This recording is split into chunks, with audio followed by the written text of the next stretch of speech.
Museum Pendidikan Nasional. Museum Pendidikan Nasional merupakan sebuah lembaga yang didedikasikan untuk melestarikan warisan sejarah pendidikan Indonesia. Terletak di kampus Universitas Pendidikan Indonesia Bandung, museum ini menjadi saksi bisu perjalanan pendidikan dari masa lalu hingga masa kini.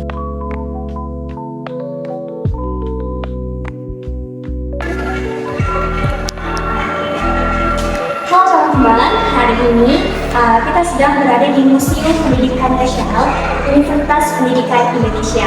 Kita lihat ya, apa aja sih yang ada di sini. Di sini ternyata ada 5 lantai, dan untuk sejarah terkait pendidikan Indonesia itu ada di 3 lantai depan. Yuk kita lihat. Pendidikan masa praaksara atau sebelum mengenal tulisan.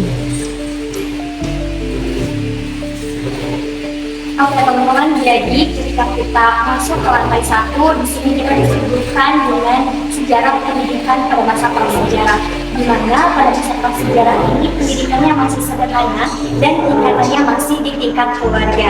Di sini mereka belajar untuk bertahan hidup, baik itu mulai dari berburu, ramu ataupun bercocok tanam. Selengkapnya, mari kita lihat dokumentasi atau artefak yang ada di sini. Pendidikan masa praaksara atau masa prasejarah merupakan pembelajaran yang sangat berbeda dengan saat ini, karena pembelajaran berlangsung secara informal yang dilakukan oleh keluarga dan juga masyarakat. Pada masa ini dibagi menjadi 2, yaitu masa batu dan masa logam.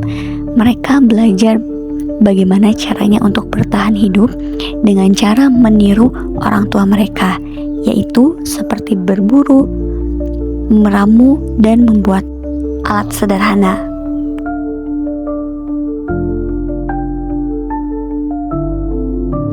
Ini merupakan contoh benda-benda praaksara pada zaman batu dan zaman logam.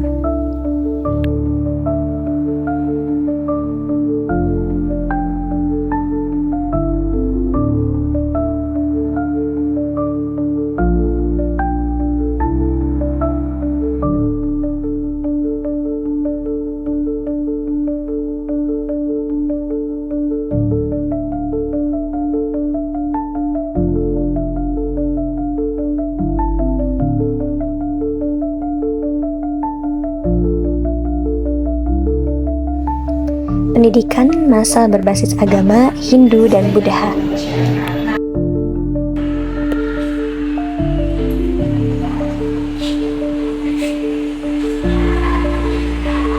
Oke, setelah tadi pendidikan pada masa prasejarah, selanjutnya ada pendidikan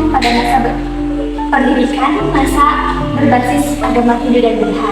Jadi pada abad keempat ini ada proses Indianisasi, di mana masyarakat India mengajarkan agamanya kepada masyarakat Indonesia, yang diikuti dengan pengiriman orang-orang Indonesia ke India untuk belajar agama Hindu. Terus di sini ada beberapa peninggalan, mulai dari Adanya relief Candi Borobudur yang menceritakan tentang pendidikan masa Buddha dengan sistem gurukula. Selain itu, di sini juga ada arca Dewi Saraswati dan arca Ganesha. Dewi Saraswati dan Dewa Ganesha merupakan dewa dan dewi ilmu pengetahuan yang penting pada masa ini.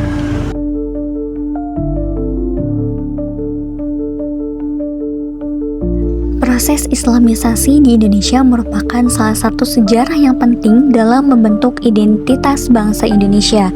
Proses masuknya Islam ini tidak diketahui tepatnya kapan dan di mana, namun sejarawan sepakat bahwa prosesnya berlangsung secara berangsur atau bertahap. Di sini, masjid dijadikan sebagai pusat pemerintahan ataupun pusat pendidikan bagi masyarakat Indonesia pada masa itu. Al-Quran dan hadis menjadi sumber utama bagi mereka belajar, dan ada sumber pendukung lainnya seperti kitab kuning atau kitab lainnya. Jadi di sini di belakang saya ada berbagai bukti sejarah mengenai pendidikan pada masa agama Islam.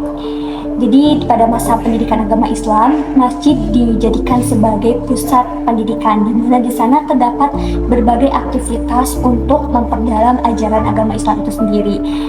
Tadi ada Masjid Demak, Masjid Agung, dan juga ada Kitab Kuning sebagai salah satu sumber untuk mereka belajar. Metode penulisan yang digunakan pada masa Hindu-Buddha yaitu menulis di daun lontar. Menulis di daun lontar ini banyak digunakan oleh negara di Asia Tenggara, termasuk Indonesia.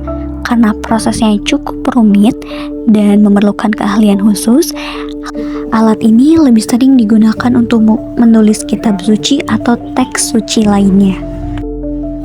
Alat yang digunakan untuk menulis di daun lontar yaitu pisau pengupak atau pengutik.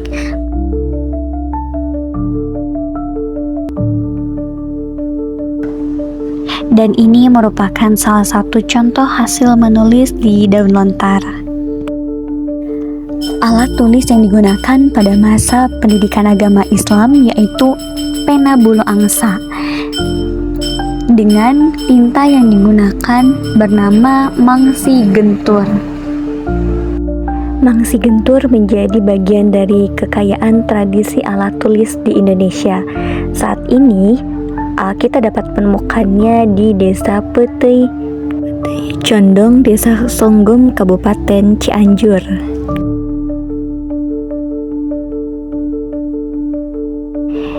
Dan ini merupakan salah satu naskah yang ditulis dengan pena bulu angsa. Pendidikan berbasis agama yang terakhir datang ke Indonesia yakni agama Nasrani yang dibawa oleh bangsa Eropa seperti Jerman dan juga Belanda. Di sini terdapat kitab Alkitab yang menjadi sumber untuk belajar, dan gereja sama seperti pada masa pendidikan agama Islam sebagai pusat pendidikan. Pendidikan pada masa agama Kristen dimulai sejak zaman para rasul hingga saat ini. Konsep pendidikan dalam pandangan Kristen sangat erat kaitannya dengan iman, moral, dan pengembangan karakter yang mencerminkan nilai-nilai Kristus. Perkembangan pendidikan Kristen, pertama, munculnya sekolah minggu pada abad ke-18 menandai awal dari pendidikan agama Kristen yang lebih terstruktur. Sekolah minggu bertujuan untuk mengajarkan anak-anak tentang Alkitab, doa, dan lagu-lagu rohani. Kemudian pada abad ke-19 dan 20 didirikan banyak sekolah Kristen yang menggabungkan pendidikan umum dengan pendidikan agama. Sekolah-sekolah ini bertujuan untuk mencetak generasi muda yang beriman dan cerdas.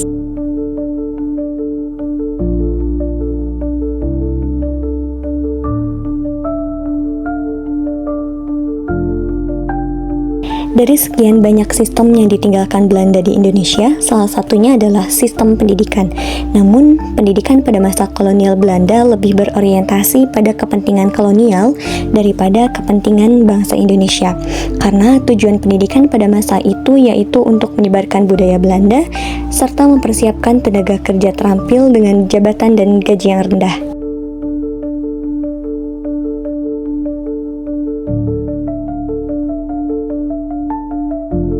Selain itu, pendidikan pada zaman Belanda dibagi menjadi 3 kasta.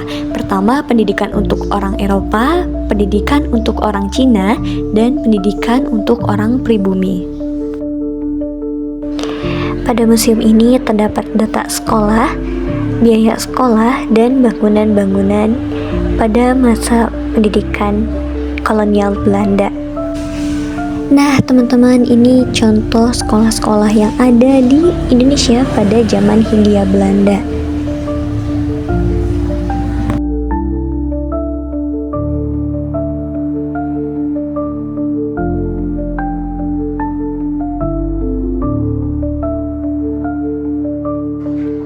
Selain membangun sekolah, Belanda juga membangun perguruan tinggi, di antaranya ada Normal School Purwakarta, saat ini menjadi kampus UPI PGSD Purwakarta.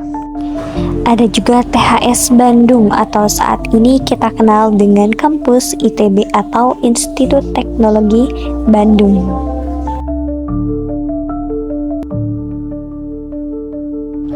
Nah, ini merupakan salah satu gedung yang dibangun Belanda di Indonesia, yaitu Gedung Ospia.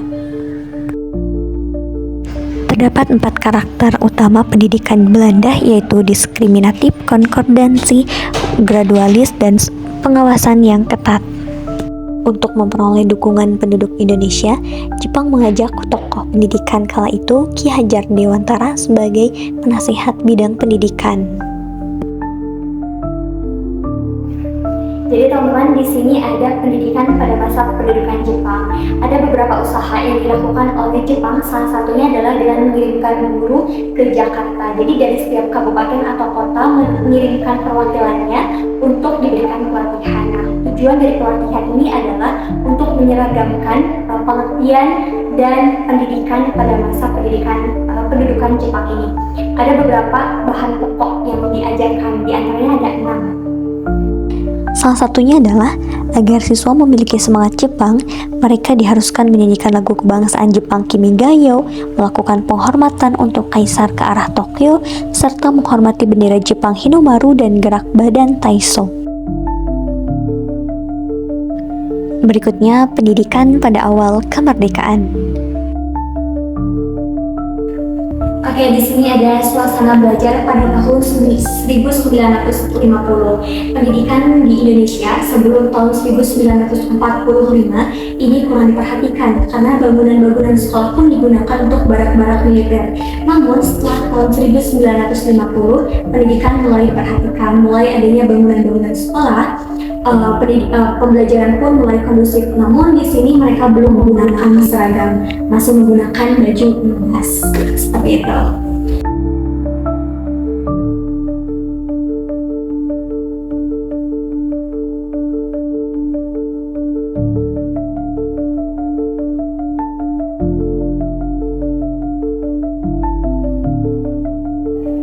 SD Impres merupakan salah satu upaya pemerintah untuk memperluas kesempatan belajar, terutama di daerah pedesaan. Jadi ini salah satu suasana di SD Impres. Jadi pada masa ini, pendidikan bukan hanya milik para bangsawan atau kelas menengah atas, namun memperluas kesempatan belajar untuk rakyat-rakyat kecil, terutama di pedesaan. Nah, salah satu yang menarik perhatian di sini ada suasana Soekarno sedang mengajar. Di lantai 3, kita dapat melihat perkembangan kurikulum di Indonesia.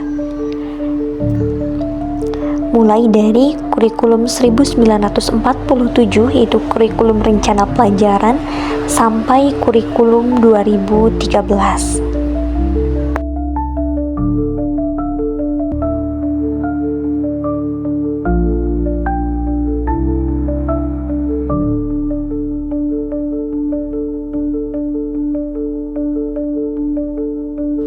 Selain kurikulum, kita juga bisa melihat perkembangan buku ajar yang kita gunakan dari masa ke masa di sini.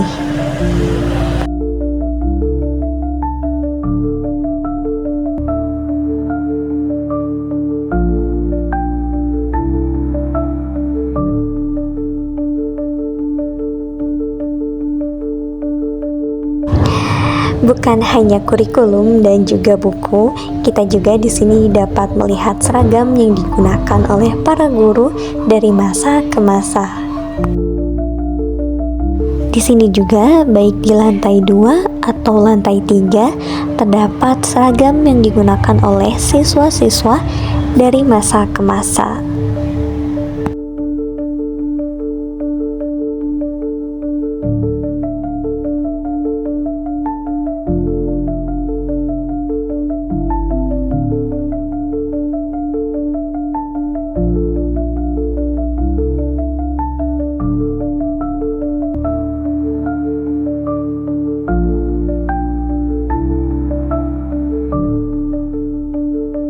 Teknologi pada masa ini kini sudah mulai berkembang. Alat tulis yang digunakan bukan lagi pena bulu angsa atau mangsi, tapi menggunakan pensil. Sabak adalah alat tulis kuno yang digunakan sebelum kertas menjadi umum.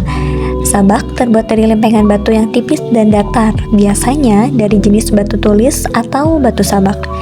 Permukaannya yang halus dan sedikit kasar membuatnya cocok untuk menulis dengan menggunakan alat tulis khusus yang disebut grip. Sabak digunakan sebagai pengganti buku pada saat itu. Siswa dapat menulis huruf, angka, atau gambar pada permukaan sabak menggunakan grip. Nah, sistem seperti ini dapat meningkatkan daya ingat siswa karena setelah pembelajaran selesai, materi yang mereka tulis harus dihapus. Oke teman-teman, itu tadi perkembangan pendidikan di Indonesia dari mulai prasejarah sampai masa kemerdekaan.